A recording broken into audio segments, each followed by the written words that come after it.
everyone, it's Carla. So, few questions for you. Do you remember the celebrity's funeral that you were most excited to watch on TV? Let me tell you mine. I was looking forward to Michael Jackson's funeral. That was one of the most iconic entertainers I had ever seen in my life, and I was really saddened by his death. So, when I heard the funeral was going to be televised, I knew I wanted to be there. And I was looking forward to the music very much so. So that's my story. What's yours? Today's topic is celebrity funerals and their impact on society.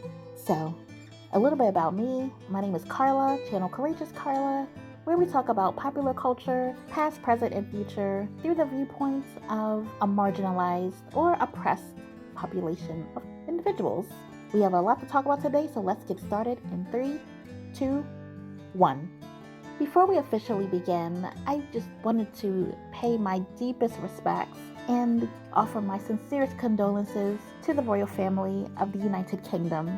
I am very sorry for your loss, and Queen Elizabeth II is literally the only royal of England I have ever known, and probably everyone watching this. This is the only monarch that we've ever known. So I just would like to say, let's be respectful, let's honor this woman for the good that the family did for this world, and try to focus on the positives in this time of grief, at least the grief of that country and the Commonwealth. So, now that we've gotten all that out of the way, let's get started on this video. Celebrity funerals, or I'd also like to say public figure funerals. Like I mentioned, Michael Jackson was one, Aretha Franklin, and another royal, Princess Diana, Nelson Mandela, President Kennedy. The list can go on and on and on. And people have watched. This is one of those scenarios where it's a thriving business. I mean, morticians and those that have been involved in the business of death, if you will, have known how profitable the business of death is. Quick little fun fact, that's how many African American families of yesteryear, oftentimes the ones that had some wealth and clout even during various times of oppression, many of those families had a mortuary business of some kind. I'm going to say cemeteries were often segregated, and some have looked into this and kind of realized that many cemeteries still are semi-segregated, where, let's say, the African Americans or many minorities are in one part and just various races are in various parts of a cemetery. If not, a cemetery may be primarily dedicated to one race or minority or culture of individuals. So just food for thought. But again, a very profitable business and recession proof. If nothing else, COVID taught us this. Many of those in that industry made a profit, unfortunately, very unfortunately. But that does bring up another point of many of those expenses: a casket, the entertainment, the limo. Again, all these fees do add up if you've never been a part of the planning process. There are many fees associated with a funeral and burying someone. So next, the entertainment industry. The entertainment industry is an extraordinarily profitable one. Actors and managers, hair, fashion, and talent agencies, commercials, merchandise. I mean, the list goes on and on and on in terms of the profitability of the entertainment industry. So it's almost like a no-brainer when let's say there's a marrying of the two. Hence we have the celebrity funeral or celebrity death, and how profitable that business is. And this is one of those things where it's like, is it strange to say that I'm going to be watching a funeral? Is that weird? I feel like it's weird, or is it disrespectful to not watch this funeral because this person may have meant something to a family or an individual? I'm not just talking about Queen Elizabeth II, just in general, in terms of watching a funeral. It seems kind of strange, no? But we do it as a society, as a nation, as a world. We do it, and no apologies. So just wanted to say that and to really kind of ask some questions. And again, if you could put that in the comments, what do you think about that?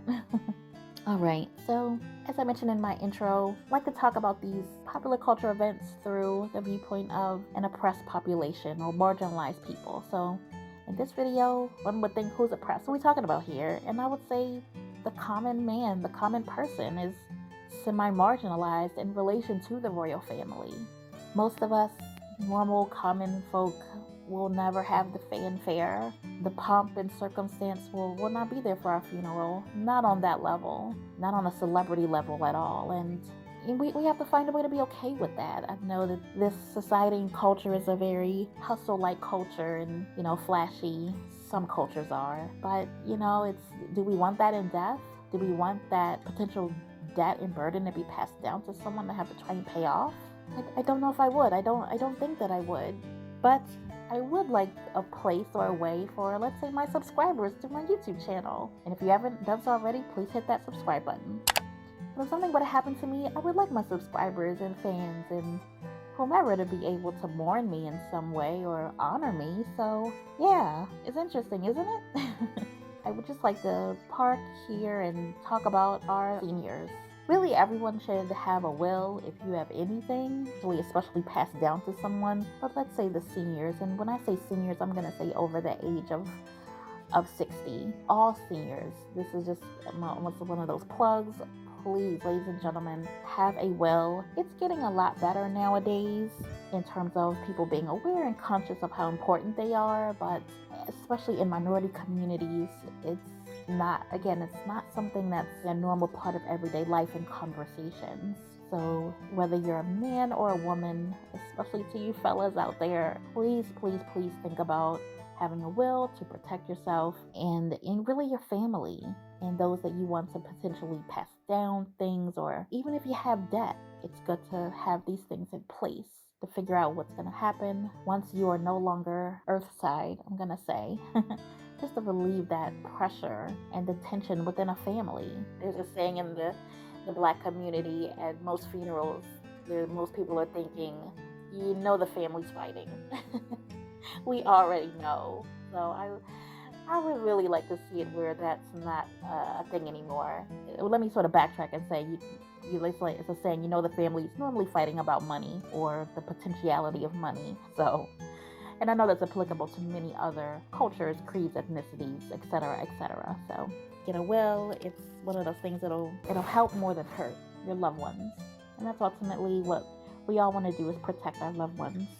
We are nearing the end of this video, and I just would like to say, again, if you're going to watch the Queen's funeral, the procession, it's going to be on the 19th, and you can definitely look that up to get the specific time for that to occur, because we're all in probably maybe different time zones, so make sure you get the right time zone for you. All right, lastly, I wish everyone to have a great life, one as impactful as Queen Elizabeth. But if you can't get that, then as impactful as you can make it. I always end my video with Carpe Diem the best way you can, and I really truly do mean that, and I really think that's something Queen Elizabeth and the royals definitely do themselves, and really just seizing the day and making the most of what you have. Follow your dreams. If you haven't seen my video on the motivational moments, please check that out. But please stay positive, be motivated. I know we all probably wish we could live until we're 96, but live every day like potentially it's your last. Do the best you can on this earth. Love those that love you. Fight as little as possible and dream big. Again, I wish the royal family the best of luck with everything, and I offer my deepest condolences. I'll be watching, and please let's try to save, again, some of the criticisms. These people weren't perfect, but no one is perfect. But let's save some of the criticisms for another time. Let's say after the funeral, at least. Just to give that family some time to grieve and mourn, and not having to respond or think about the critics. Okay, ladies and gentlemen, we've come to the end of this video. Please like this video if you like the content. Again, subscribe. Carpe diem the best way you can. Thank you so much. Goodbye.